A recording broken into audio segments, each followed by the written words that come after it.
বন্ধুরা, যে যেখান থেকে আমার ইউটিউব চ্যানেল মাই স্টোরিটি দেখছেন তাদেরকে জানাই আন্তরিক শুভেচ্ছা। আশা করি সকলে খুব ভালো আছেন। আজকে আমরা ছাদ বাগানে কীভাবে বাতাবি লেবু চাষ করা যায় তা নিয়ে আলোচনা করব। ছাদে বাতাবি লেবু চাষ করতে হলে প্রথমে একটি 30 থেকে 50 লিটারের টব বা কন্টেনারে নির্বাচন করতে হবে।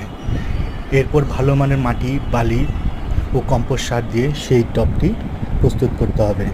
চারা রোপণের পর নিয়মিত পানি ও সার দিতে হবে এবং সূর্যের আলো পায় এমন জায়গায় রাখতে হবে। চারা রোপণের জন্য উপযুক্ত সময় হলো বর্ষাকাল।